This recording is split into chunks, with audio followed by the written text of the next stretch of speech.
দুবাইয়ের আন্তর্জাতিক ক্রিকেট স্টেডিয়ামে চ্যাম্পিয়ন্স ট্রফির খেলা চলছে ইন্ডিয়া ভার্সেস নিউজিল্যান্ড, যা দেখতে সেই দুপুর থেকে মেয়ে আর বাবা বসে পড়েছে টিভি পর্দায়।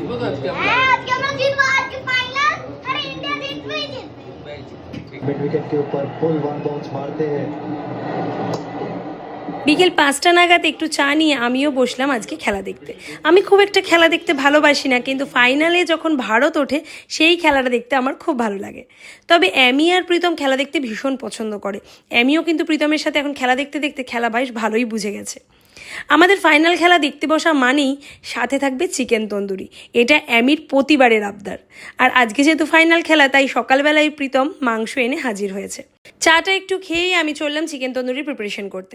প্রথমেই নিলাম পরিমাণ মতো টক দই, তারপর এর মধ্যে দিলাম 1.5 চামচ আদা রসুন বাটা, তার সাথে 1 চামচ হলুদ গুঁড়ো, 2 চামচ কাশ্মীরি লঙ্কার গুঁড়ো, 1 চামচ জিরের গুঁড়ো, 1 চামচ গরম মশলার গুঁড়ো, অল্প একটু কাসুরি মেথি, 2 চামচ নুন আর একটা গোটা পাতিলেবুর রস।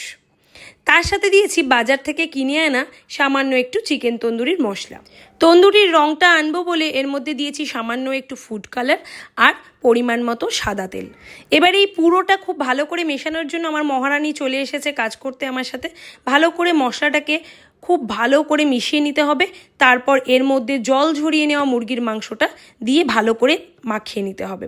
আমি এর মধ্যে লঙ্কা কম দিয়েছি, লঙ্কার গুঁড়ো আপনারা ব্যবহার করতে পারেন বা লঙ্কা বাটা ব্যবহার করতে পারেন, কিন্তু যেহেতু আমি খাবে তাই আমি এখানে লঙ্কাটা কম ব্যবহার করেছি। আমি এখানে 1 কেজি মাংসের চিকেন তন্দুরি বানাচ্ছি আজকে। ভালো করে মশলার সাথে মাংসটা মিশিয়ে নেওয়ার পর ঢাকা চাপা দিয়ে মাংসটা রেখে দেবো 2 ঘন্টা। 2 ঘন্টা বাদে 7:30 নাগাদ আমি এটাকে এয়ার ফ্রায়ারে তন্দুরি করতে দেবো। এয়ার ফ্রায়ার খুলে খুব ভালো করে এর মধ্যে অয়েল ব্রাশ করে নেব, দিয়ে এর মধ্যে মাংসগুলোকে খুব ভালো করে সাজিয়ে দেবো।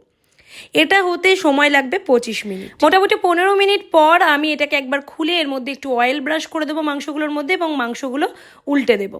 ব্যাস, তারপর আরও 10 মিনিট হতে দেওয়ার পর ঠিক 25 মিনিট বাদে কিন্তু একদম রেডি হয়ে যাবে সুন্দর চিকেন তন্দুরি।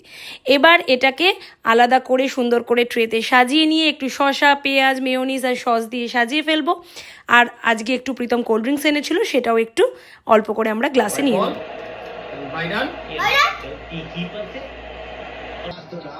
বোম করতে শুরু হয়ে গেছে।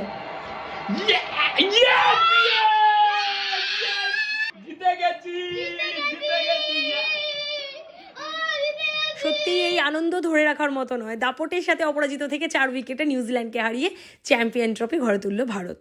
ভারতের খেলার প্রশংসা করতেই হবে। লম্বা সময় ধরে ক্রিকেট সংস্কৃতির ফল কিন্তু এখন পাচ্ছে ভারত। চ্যাম্পিয়ন ট্রফি হাতে তুলে নিয়েছে ইন্ডিয়ান টিম। ঘরে বসে পাচ্ছি শুধু আতশবাজির আওয়াজ। চাক দে ইন্ডিয়া।